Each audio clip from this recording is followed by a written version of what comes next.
This is the pile of dirt that became my rammed earth home. It was excavated out of the hillside, and it just consists of common, ordinary dirt. You can see the rocks and gravel and fine sand. With a little bit of moisture, it can be tamped into a form and become a solid, strong, monolithic wall. I was able to set up a form, and you see my wife tamping dirt in the first section of wall that was built, and a friend standing by watching. It was quite easy to fill that form. We just put about 8 inches of loose dirt, kind of moist, not wet, into the form and then tamped it. And then we just continue filling the form and tamping until we're done. Here is the standard rammed earth form that I used to build most of the walls. It was built out of Pearland steel in Texas, and I built it so that it could be moved easily and set up by myself without help. It was very sturdy, very strong, and it was about 2 feet wide and 4 feet long.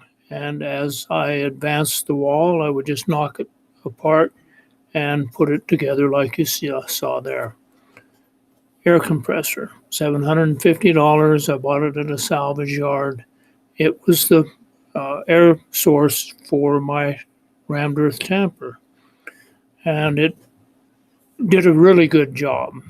The skid steer loader I bought in Texas also, and I rebuilt the engine before I began my house, but it was a good little workhorse. It was economical to run, and it moved my material.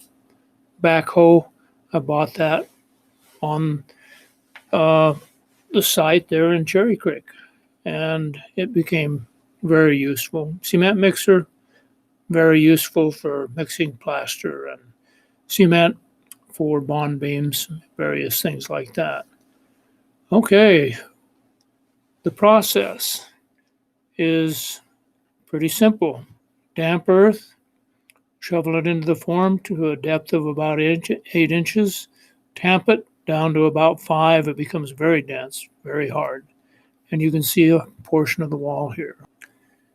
You can see the tamper in the background and various tools. And here we have various stages of construction of the back wall. We see the skid steer loader here, the loader, the backhoe, and more of the back walls and the main structural walls between the different modules.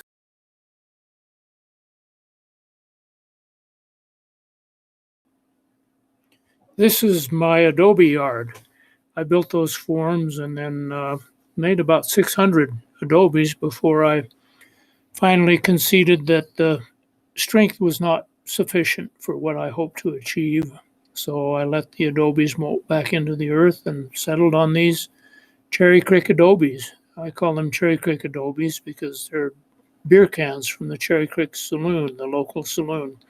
I was able to buy them very cheaply, a big leaf bag full for $3. Then I just used earth and cement mixture to use as mortar and used it for fill-in work and to make non-load bearing walls. And as you can see, I filled up right up into the ceiling above the rammed earth walls with them too. And here is another example of it. Just beer can walls and beer can fill-in.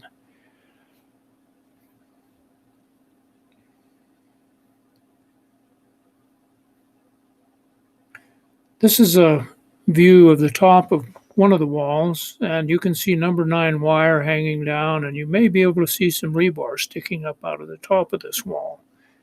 And here we see some reinforcing wire and rebar that is in preparation for pouring a bond beam, which ties all the walls together. And here is my slip form and concrete and the bond beam being constructed. and you see that piece of number 9 wire hanging down. And this is a picture of Romex cable, the electrical cable coming out of the top of the wall. I ran the cable right directly into the dirt from the different fixtures, the switch boxes and duplex receptacles.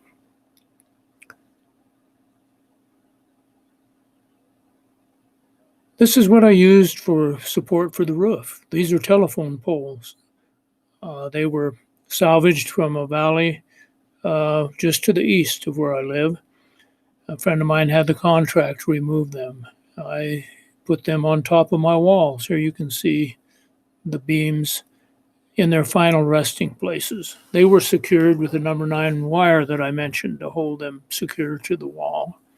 And here is another view, and we're looking at my dirt pile out in front of the house. Still a lot of dirt. Upon the telephone roof beams, I placed 2x12 boards and then about 7 inches of styrofoam insulation, plastic, tar paper, rolled roofing, and as a final sealer, I put rubber membrane that measured 100 by 40 feet that draped off of the 3 edges and served as eaves. The final step was to put a layer of dirt 2 foot thick over the whole roof.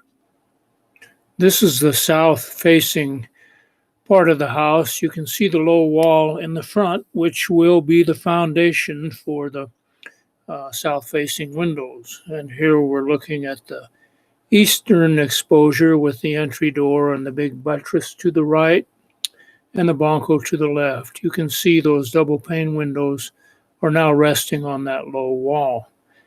They will be used to capture solar gain. These dual pane windows are positioned such that at winter solstice, when the sun is at its zenith, it will be shining directly through the windows and onto the floor and the interior walls, creating the maximum amount of solar gain during the cold part of the year. Here we're looking at the house as it was probably 6 or 8 years after completion. As you can see, not much landscaping. And here we have the chicken yard and out in front, and you can see a park bench by the windows. We go out and sit in the front and watch the chickens. It's not a bad way to spend an evening. And here is the roof in the wintertime, showing the skylights that bring interior lighting into the house.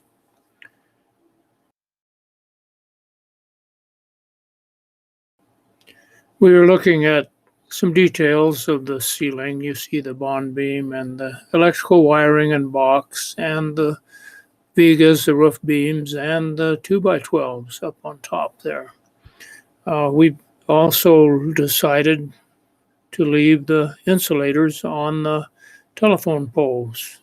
After all, they are telephone poles, so it's just kind of a little detail that my wife wanted to include in the interior decorations.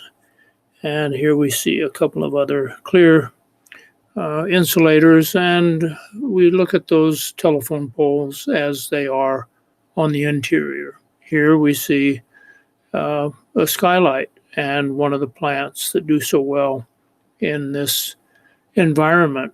The skylight makes the individual modules very bright, and there's not a sense of it being dark or underground.